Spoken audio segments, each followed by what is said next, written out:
Honest J. Nowak. Oh yeah.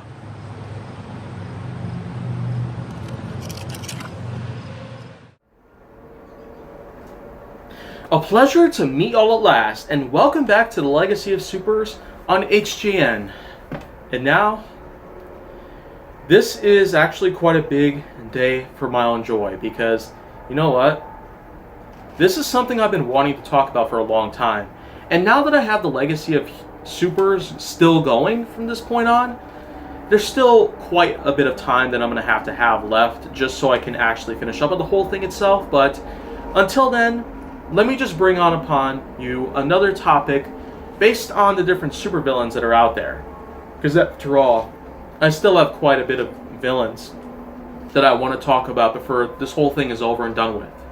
This villain in particular is known by the name of Waylon Jones, also known as Killer Croc. Basically, one of the only reptilian-based enemies that we've gotten in any sort of superhero-based franchise themselves. Although there have been others as well. There was Reptile from the Mortal Kombat series, there was the Lizard from Spider-Man, and, I mean, you probably don't know this one very well, but there's also this one called Scales from Silver Surfer. But of course, he was also called Reptile, but you know what? I think the Reptile I know best is from Mortal Kombat, so that's why I'm calling the Silver Surfer version Scales. Yeah. I've got a lot of problems on trademarks here and there that I really want to disclose, but let's just shift those away for now, because today's topic is just going to be about Killer Croc. Now, let me just say really quick that Killer Croc was my all-time favorite, supervillain in the Batman series at the time. And mainly the reason for that being was the fact that, well, not only were the Arkham series of video games just incredible for showcasing how monstrous Killer Croc has pretty much come around to and how enormously huge Waylon Jones has grown up, but anyways. I'll probably talk a little bit more about that later, but anyways, the story is simply put, Waylon Jones was born with some sort of genetic disorder that basically transforms a person into some sort of reptilian creature. At first, it's more of an anthropomorphic, or basically something that owns certain human characteristics to it. But eventually, this disease causes Waylon Jones to eventually become more animalistic in appearance in a way.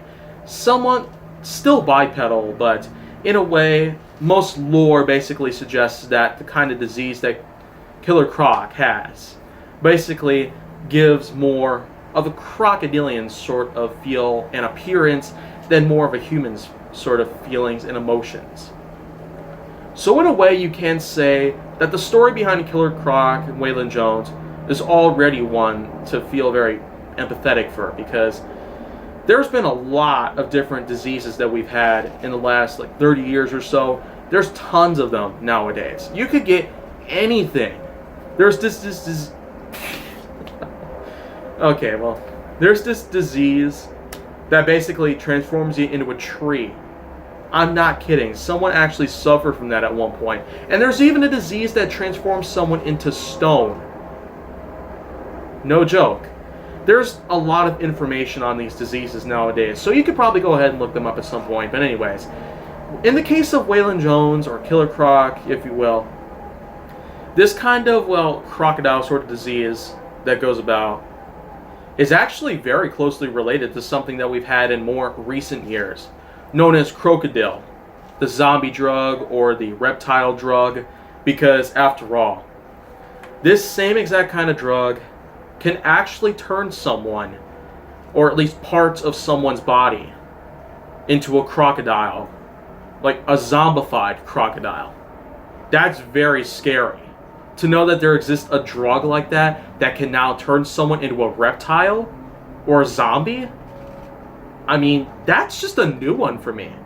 The fact that Killer Croc's story is out there is one thing, but now that we have something like that in mind, I tell you, it's just something to really look out for. But anyways, aside from all that, the story about Killer Croc goes on and on and on, with all that, having a drunken parent, going around and getting bullied at school, bullied in jail, and going ahead and committing cold-blooded murder on people here and there, and having been in and out of certain prison sentences.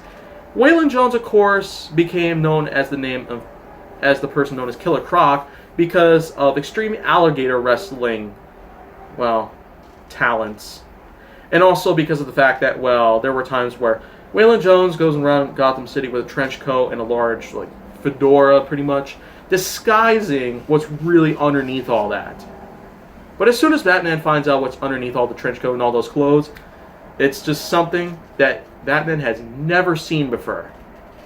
And I will say for sure that, the Arkham series of video games did an amazing job bringing back Killer Croc in all the glory and all that good stuff. And of course, kind of like D. Bradley Baker voicing Ra's al Ghul, Corey Burton voicing Hugo Strange, Maurice LaMarche voicing Mr. Freeze, Kevin Conroy as Batman, Tara Strong as Harley Quinn, and Mark Hamill as the Joker, Killer Croc pretty much has the voice of another incredibly talented actor, Steve Blum. Yeah, Steve Blum.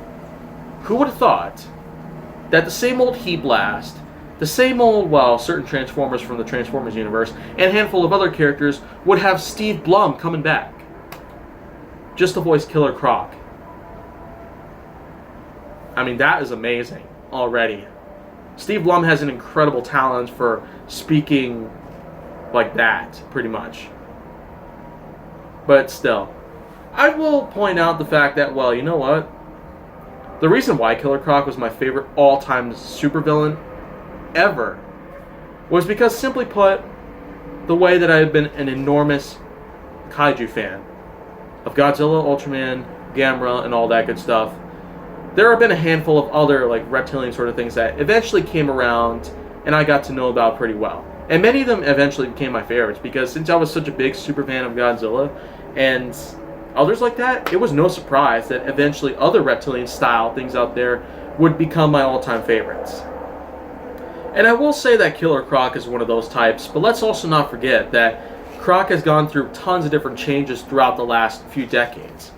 At first, Killer Croc appears in the animated series in the 90s, where, Croc's actor at the time was known as Aaron Kincaid, who passed away back in 2011. But of course, at the time, Aaron Kincaid pretty much nailed it. Was probably a really good choice for a Killer Croc at the time.